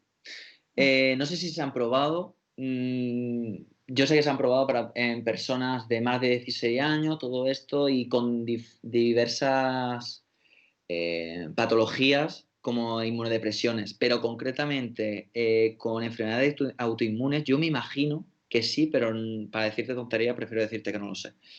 Sin embargo, el problema de la enfermedad de autoinmunes es cómo funciona de por sí la COVID-19, lo que es la enfermedad. Al principio tenemos esas fases que hemos estado hablando al principio de cómo nuestro sistema va a intentar evitar la infección, ¿no? Va a enviar alarmas, va a eliminar las células infectadas, se va a volver un poco loco y va a intentar reparar estas zonas que se han degenerado. Imaginaos que en células epiteliales del pulmón, si las células que están infectadas son, pues eso, ¿no? Células del alveolo, por ejemplo, que para quien no lo sepa, son como las terminaciones del pulmón donde se permite el intercambio con CO2, oxígeno y nos permite respirar, ¿vale? Si se muere eso, estamos jodidos. Entonces, lo que hace nuestro sistema inmune es alarmar a nuestra fisiología, a nuestro cuerpo, diciendo, oye, que esto hay que taparlo. Y va a tapar estos huecos. ¿Qué sucede? Que de por sí la COVID alarma demasiado a nuestro cuerpo y se genera una masa de ácido hialurónico, de tejido en general, que bloquea el normal funcionamiento del pulmón. Y por eso muchas veces es tan complicado los pacientes severos de respirar, porque tienen, digamos, más material de la cuenta. Es como si tienes un pasillo estrecho y tienes un roto en la pared y empiezas a echar cemento y al final lo que haces es cubrir el pasillo en vez de arreglarlo. Pues lo mismo. Sí. Entonces, ¿qué pasa con la enfermedad de autoinmunes? Que ya de por sí el cuerpo tiende a cementar más de la cuenta, pues nosotros le vamos a ayudar. O sea, el virus le va a ayudar a jodernos un poco. Nos preguntan qué se sabe de la gente que tras ponerse la vacuna tuvo parálisis de Bell o trombos, si hay riesgos de que eso ocurra. Pues sinceramente, no lo sé. No lo sé. Parálisis de Bell, me lo anoto y si quieres deja tu correo y te contestamos luego. Pero la verdad que no tengo ni idea. De hecho, si alguien tiene duda y todo esto que no podamos contestar en el directo o que se ocurren después, por las redes sociales nos podéis encontrar, ¿vale? Que eso también es importante. Sí, eso también. Supongo que estará. Sí, que estará estudiado Perdón. para que no produzca ningún tipo de coágulo. Claro, o sea, es lo que hemos estado hablando antes, ¿no? Que está estudiado de forma que en pacientes sin ninguna patología asociada en condiciones normales y estándar no pase nada. ¿Cómo va de avanzado el transporte de la vacuna a temperatura ambiente? Oye, pues una cosa súper chula, porque es uno de los avances más gordos que ha tenido la vacuna en este sentido. Porque vosotros pensad que el ARN mensajero, lo que hablamos en un principio, ¿no? Es como este papel que se le da al obrero para que haga la herramienta y a volar. O sea, el ARN mensajero realmente tiene una corta vida. No tiene sentido que dure mucho en la célula. Entonces, para conservarlo, tenemos que tenerlo a menos 80 grados. Es una pasada. Entonces, lo que se ha evolucionado es con toda esta cubierta de lípidos, con todas las sales que hemos hablado antes, el azúcar, todo esto, se ha aumentado la temperatura hasta poder conservarlo, si no me equivoco, a menos 17, menos 20 grados. Sí, a menos 20, sí. Es la... Mm. Y bueno, mientras más se vaya avanzando, quizás se consigue menos, pero la verdad que a mi forma de ver, no es algo primordial en el sentido de que siempre que se mantenga a una temperatura de un congelador, se puede mantener bien. Es verdad que hay ciertas zonas, por ejemplo, ya yéndonos a zonas en vía de desarrollo o que no tienen la posibilidad de tener estos congeladores cerca, es algo que tenemos que tener en cuenta. Pero también existe otras formas como mantener congeladores portátiles y hay mecanismos. Pero me imagino que también se está estudiando en mejorar la temperatura. Nos preguntan también por los pacientes que han sido tratados con radioterapia. Pues muy interesante el tema. Al final, no sé, son inmunodeprimidos de una forma u otra. Eso te iba a decir, alguna inmuno. Pero es, o sea, si a ti te tratan con. Si te han tratado. Quiero decir, ¿es permanente esa inmunosupresión? O si te han tratado, has tenido una radioterapia hace 2 o 3 años, eso ya has vuelto a tu inmunidad normal. Mm. No, la radioterapia, igual que la quimioterapia, y una vez se supera el lapso de todos los ciclos necesarios para recuperarse del cáncer, del Ujú. tumor, digamos, el sistema inmune vuelve a su cauce. O sea, no suele haber problemas de que luego no mantengas tu inmunidad o que ya sea inmunodeprimido para toda la vida. Es el transcurso de la quimioterapia y la radioterapia. Claro, esos serían pacientes que estén ahora mismo con radioterapia, que con lo cual también serán pacientes oncológicos, con lo cual también, pues bueno, no sé muy bien si a esta gente en qué grupo para administrarles la vacuna estarán, si estas. Me imagino que estarán en grupos de alto riesgo, porque en caso de que lo cojan va a ser muy complicado. Pero vaya que hay casos, además más o menos cercanos a mí que conozco, que han conseguido tirar para adelante después de la infección del SARS-CoV-2. Y bien, pero es verdad que el riesgo es mayor. Claro. Nos preguntan, son, bueno, dos que van más o menos parecidas. ¿Por qué todavía no se le ha dado el ok a la vacuna de Oxford y cuánto creemos que le falta a la vacuna española? Pues a la vacuna española, tanto y cuento den financiación. Eh, no lo sé. Sinceramente, le falta más de... Es como como decíamos en verano, para esta vacuna, se espera que en 6 meses esté, pero puede haber bloqueo. Por ejemplo, en la vacuna de Oxford hubo un bloqueo a un momento dado por un pequeño traspié que hubo encima en el grupo placebo, ¿vale? Que ni siquiera era en el grupo de vacunados, pero para que os deis cuenta, o sea, para la importancia que tiene un ensayo clínico de fase 3, hubo un pequeño fallo, bueno, hubo un fallo bastante gordo, pero en el grupo placebo, que ni siquiera era por cosa de la vacuna, y se paró todo. Y cuando ya se resolvió el problema o se vio de dónde podía venir, se continuó el experimento, la fase. Entonces, ¿por qué no está? Pues seguramente por ciertos bloqueos, ciertas paradas que ha tenido que sufrir para que todo esté seguro y dentro de la ley y dentro de lo científicamente correcto. Y le han pillado la vez, ¿no? Por así decirlo. Nos dicen que hace un mes que dijeron hace un mes que entraba en tercera fase. Mm. Así que Vale, ya, pues quizás pues son 6 meses puede que esté. Mm. O sea, la fase 3 es que es muy variable realmente. La Pfizer, por ejemplo, esta vacuna que ahora mismo se está administrando en España, la fase 3 eran de 40.000 personas. 20.000 vacunadas y 20.000 con placebo. Es enorme.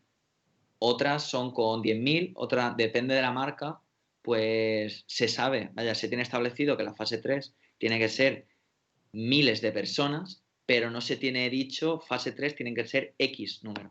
es hasta que Entonces, alcances, claro. mm, Nos preguntan también que qué opinamos de los antivirales. pues que depende, no sé, guay, o sea, a favor.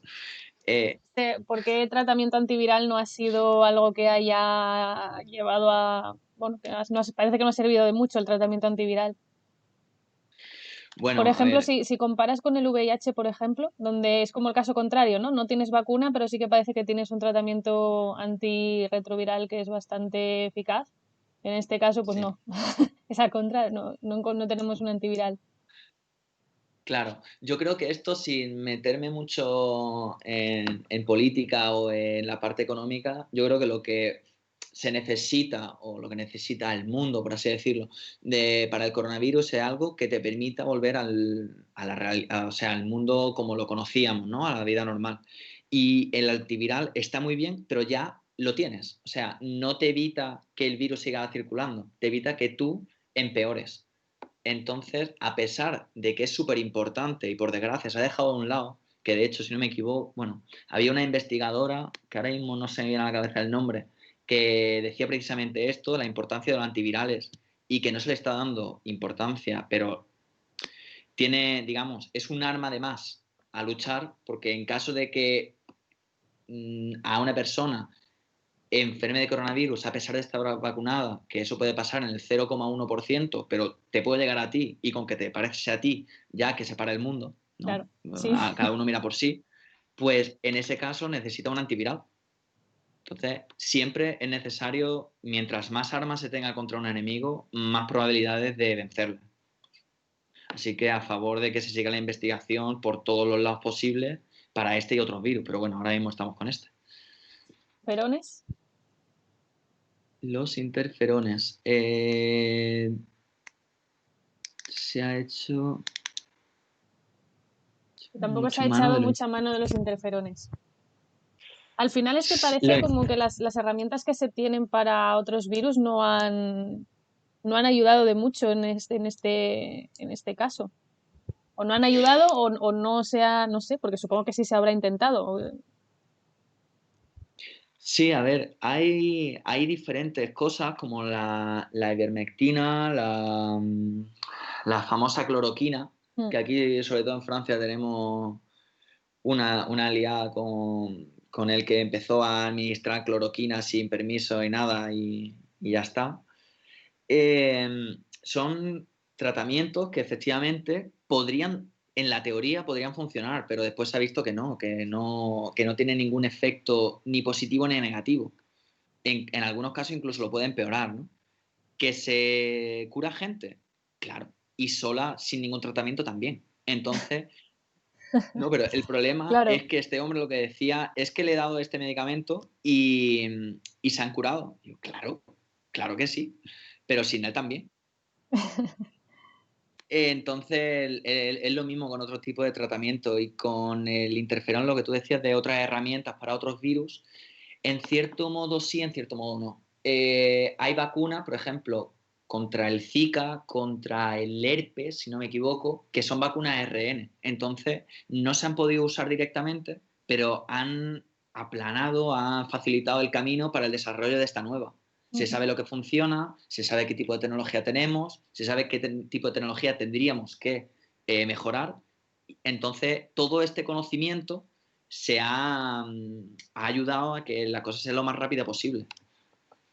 ¿Y crees que es que A ver, espera. ¿Crees que se encontrará un tratamiento específico más que una vacuna y si en su caso sería preferible a la inmunidad por el nivel de contagio que tiene? A ver, lo que entiendo aquí, que, o sea, un tratamiento que te cure de la COVID, pero que Sí, no tenga que ver con la inmunidad. que no te genere Eh, inmunidad, ¿no? Que vaya por otro lado de la vacuna y de estas cosas. sí, ¿por qué no? O sea, como decíamos antes, es una herramienta diferente. Lo bueno de la inmunidad es que te protege con vistas a futuro. O sea, no tienes que pasar la enfermedad para un tratamiento. Si no tienes la enfermedad, no tiene sentido. Entonces, Mm. es como, por ejemplo, si tú tienes, no No sé, sé, tú tú quieres quieres tirar tirar muros muros de de piedra piedra verde verde y y no hay no hay muros de muros de piedra piedra verde, verde, ya ya te te puedes puedes pegar pegar cabezazos, cabezazos, que que si si no hay, no hay, no no hay. hay. Pues Pues si si tú tú vas vas a a atacar al atacar al virus y virus el y el virus no virus no está, está, el el tratamiento es tratamiento es súper súper importante, importante, súper súper necesario, necesario, pero pero necesitas necesitas estar estar infectado. infectado. Entonces, es Entonces, una es una herramienta herramienta necesaria que necesaria que tiene que tiene que estar estar ahí, ahí, pero yo creo que la parte de inmunidad es la única que nos va a permitir que la circulación global del virus se pare. Se escucha doble. Perdón, es que he cambiado para que se viese a nosotros en vez de la diapositiva, ya que no habíamos pasado esa diapositiva hace mucho tiempo. Ah, Y vale. ya está, Vale. ya está arreglado. Que genial.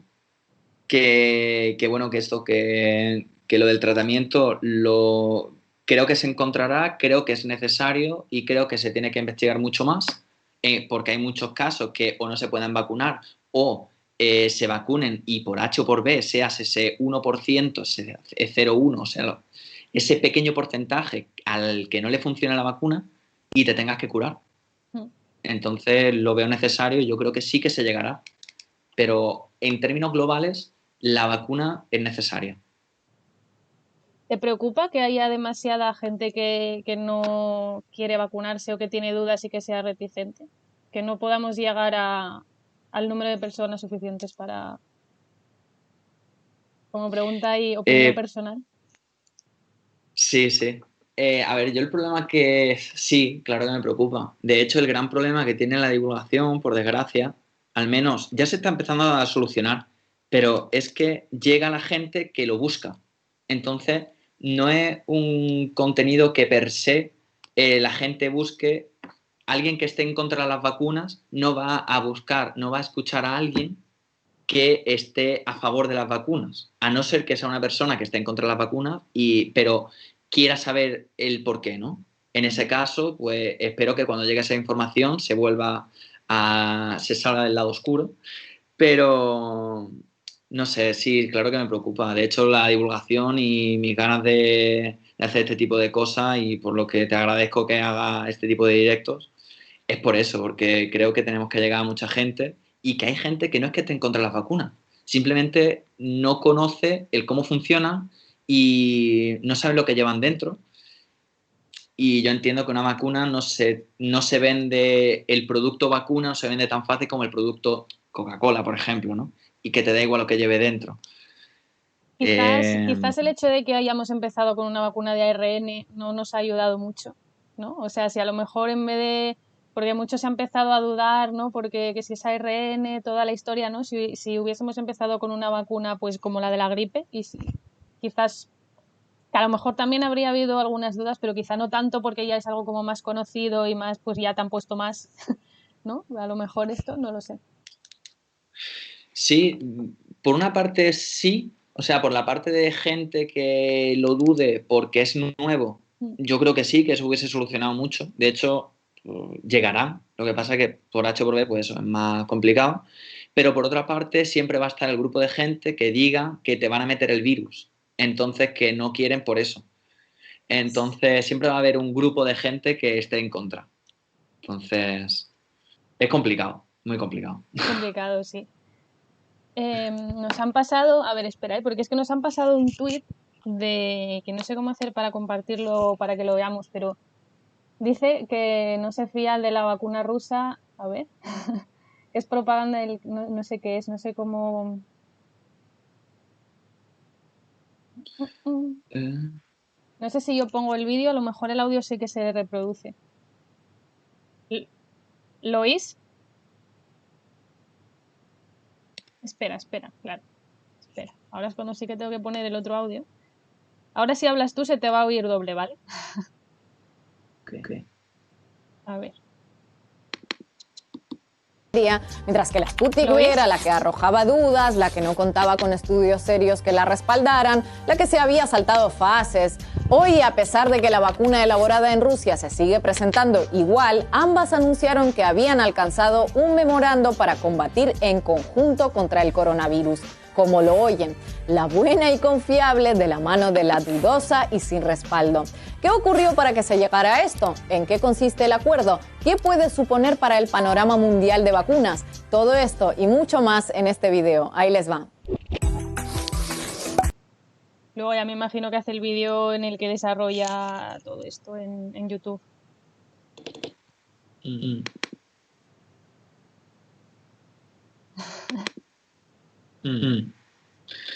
Seguramente. Vale, si al fin y al cabo esto es el conjunto de lucha para conspiración farmacéutica y mezclas.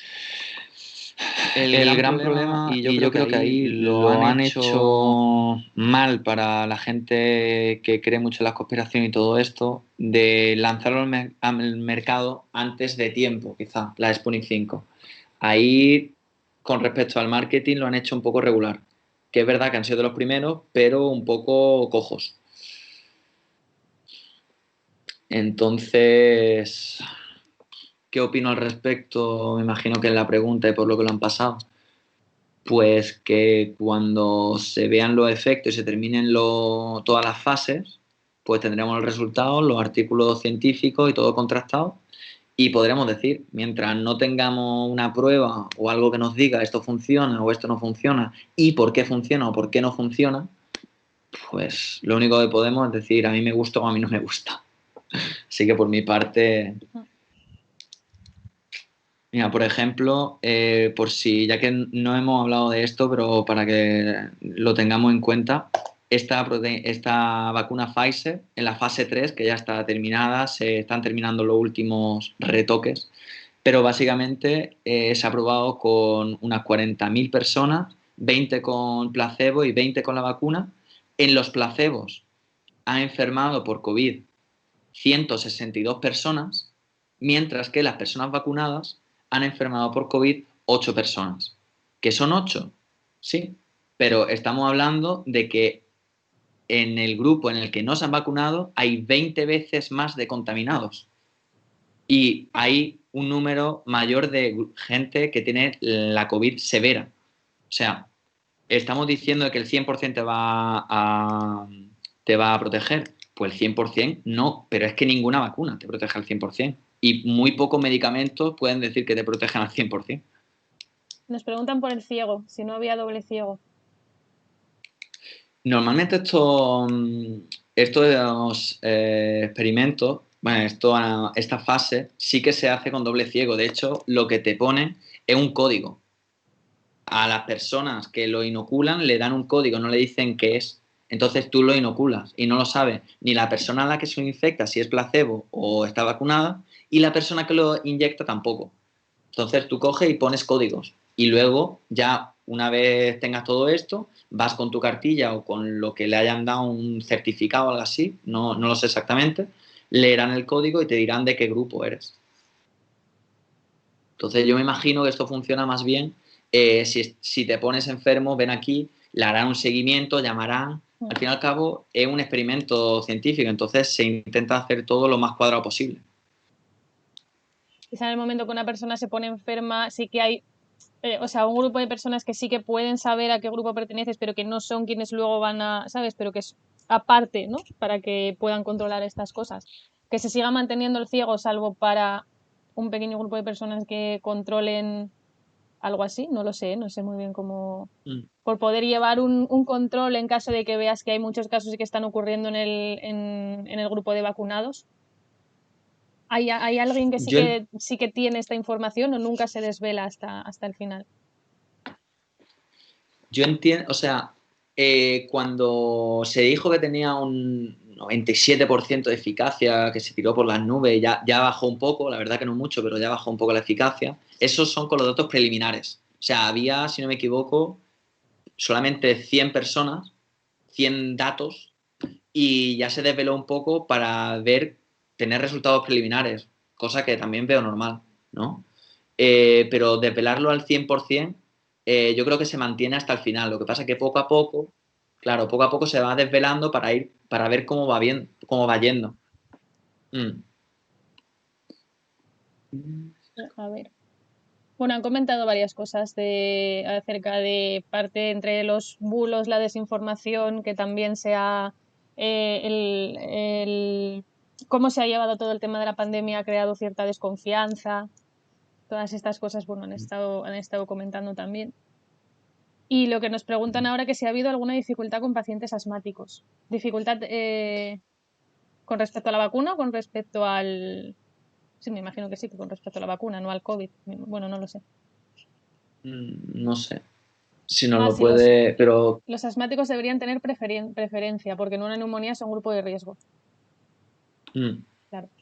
Exacto. O sea, con respecto a la COVID sí se sabe que es lo que hablábamos antes, ¿no? Son estas células del fondo de los pulmones, los alveolos. Los asmáticos ya lo tienen un poco complicado de por sí, pues si el virus le fastidia, pues peor. Y la vacuna normalmente no tendría por qué haber ningún problema, porque los asmáticos simplemente tienen problemas en el funcionamiento y en el funcionamiento en general de los alveolos, ¿no? Pero no son alérgicos, entonces no tiene por qué haber un problema. Por ahora no hay datos que digan que tienen que tener problemas a priori.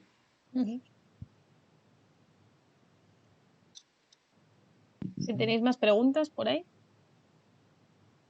Nos llevamos ya 1 hora 40, ¿eh? Así que... Sí.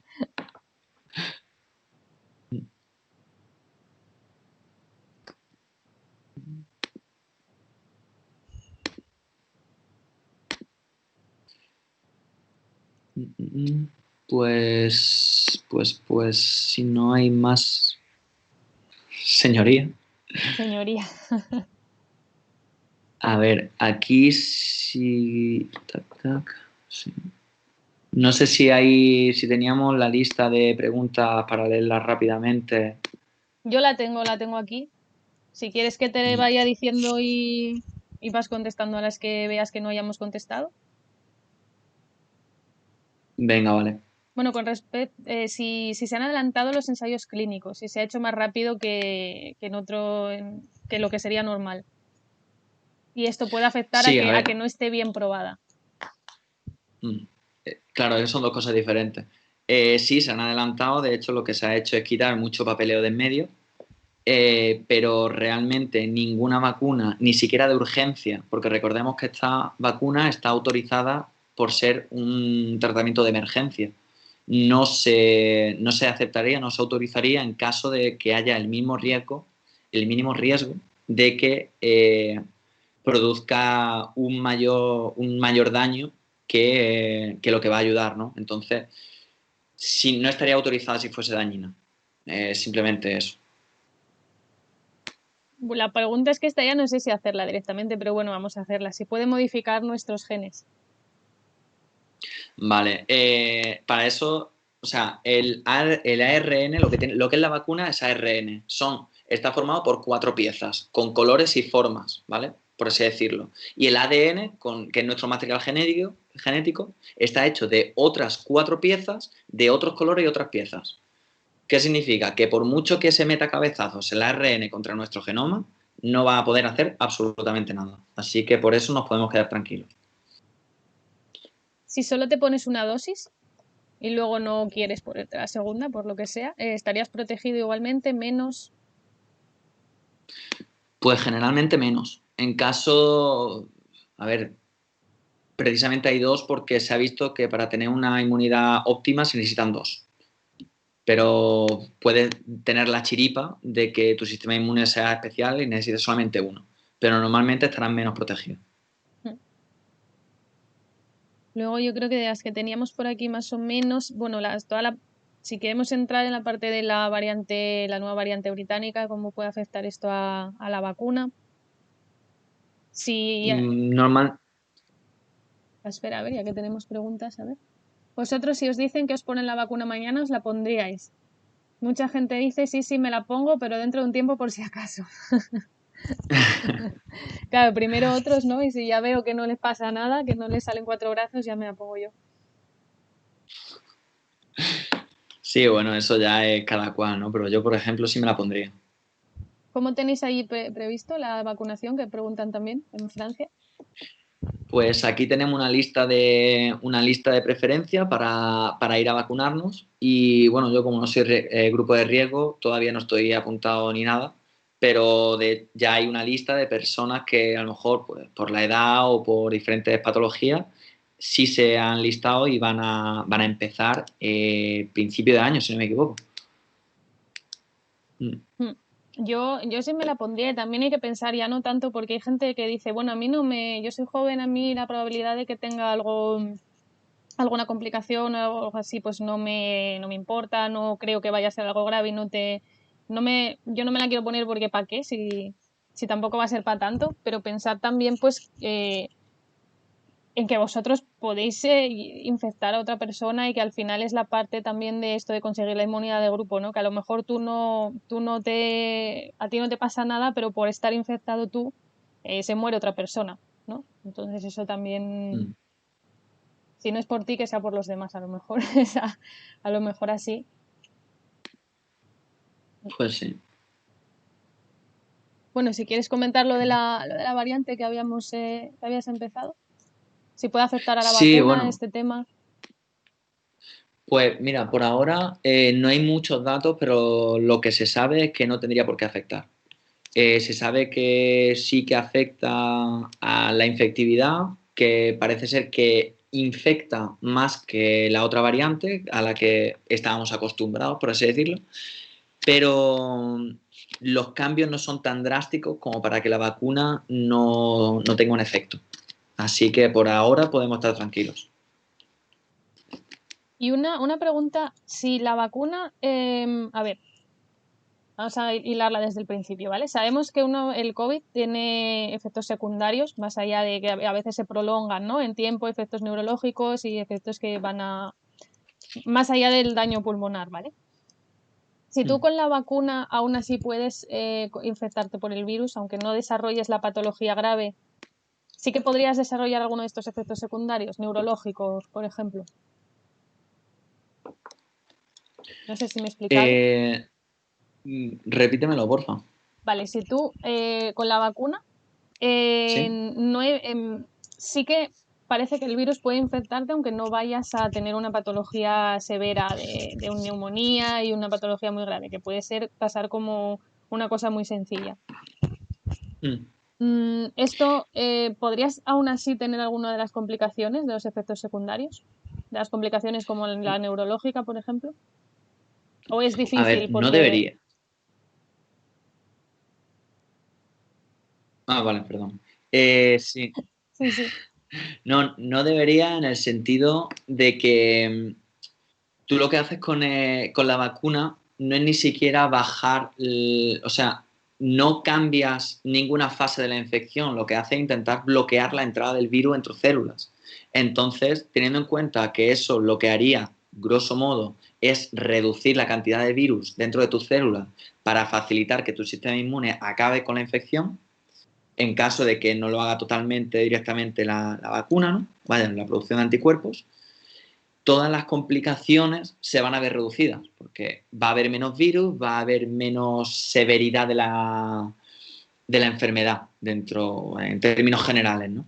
Entonces, complicaciones puede haber, pero la verdad que es raro. De hecho, las complicaciones neuronales suelen ser neurológicas en general, suelen ser bastante como efectos colaterales, porque la cerradura a la que se une el SARS-CoV-2 no existe en el tejido nervioso.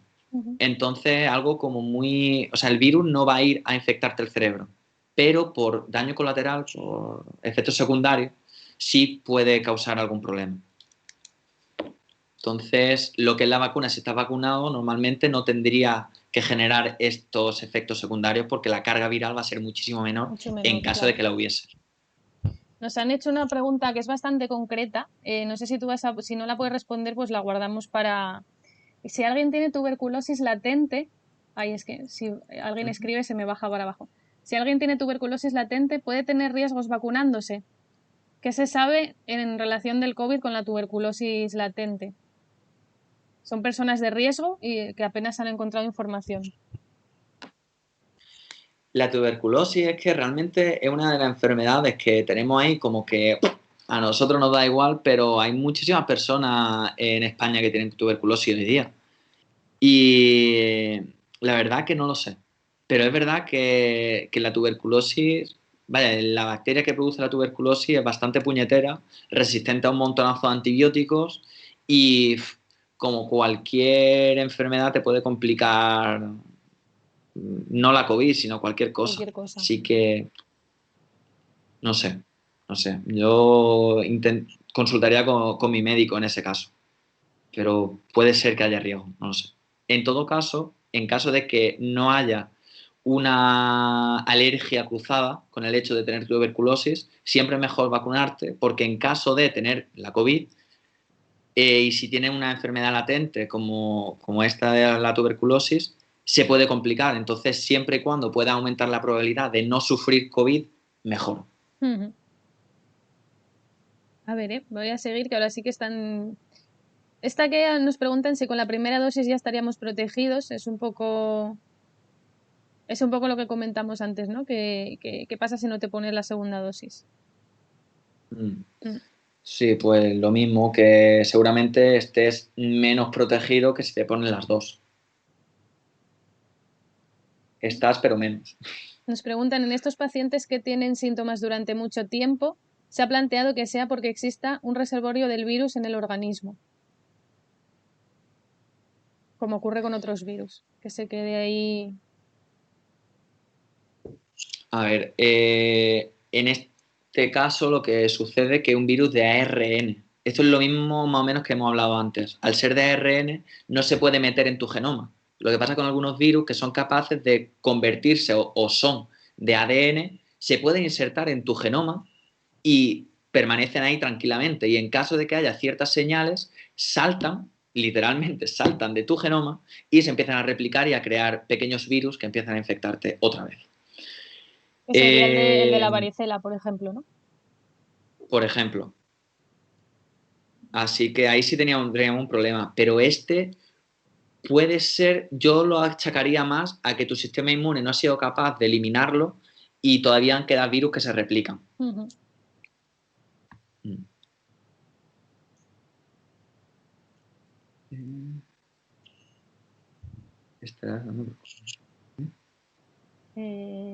Espera, no sé a qué se refiere. Tampoco. Bueno, con esto... Me puede salir varicela otra vez. Ah, vale, por lo de... Sí, hija, sí. Puede suceder.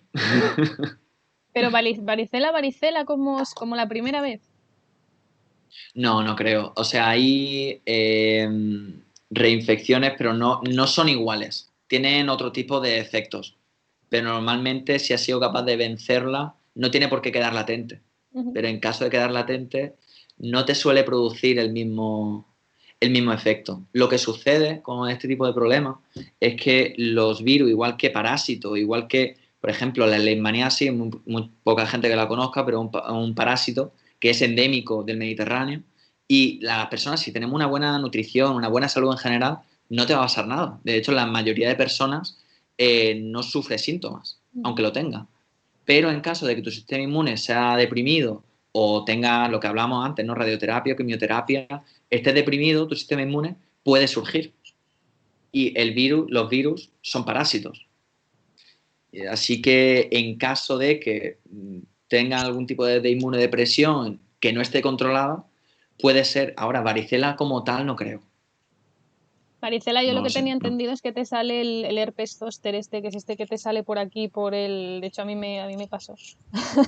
Te sale aquí como un herpes y que duele y tienes un poquito de fiebrecilla, nada, muy poco. te dura unos días y ya está. Claro. Pero no te vuelven Claro, a por salir eso que todos los granos ni... sería una putada. Sería una putada. El Sí. VIH no es de ARN, sí. El VIH es de ARN también.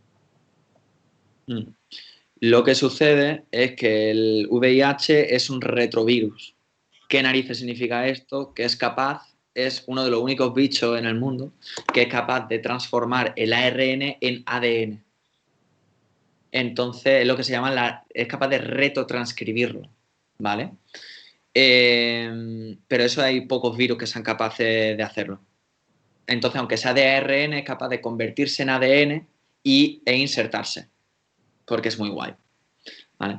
Y por eso Entonces, esto es un poco especial. te la lía bastante más y se queda ahí más, no es una infección tan aguda, es más crónico, ¿no? Por estar ahí, por Claro, insertarse. de hecho, claro, se inserta y se queda a gustito. Se queda De ahí. hecho, es lo que quiere, claro, de hecho, lo que quiere, como cualquier parásito, es quedarse ahí. Él no le conviene que te mueras. Al contrario, él lo que quiere es que sigas ahí y le mantengas.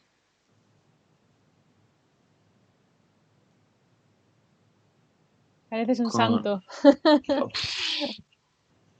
Sí, sí. El santo de las 12. Mira. Oh, Bueno, pues no sé, que si tenemos más preguntas por ahí, si no, casi 2 horas, ¿eh? O sea que... yo creo que está bien, sí.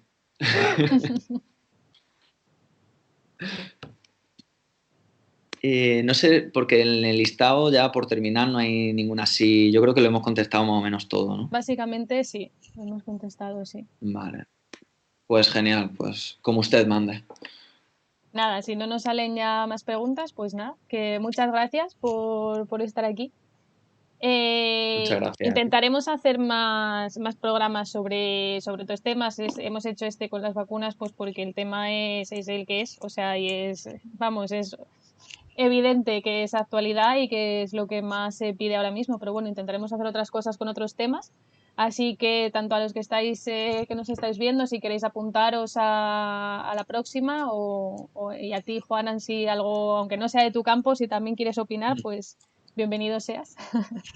Yo si me invitáis, aquí estaré. Y eso, nada, muchas gracias. Muchas gracias a todos. Menos varicela y Gracias. más salseo. Para la próxima, para la próxima. Venga, chicos, muchas gracias. Chao. Chao.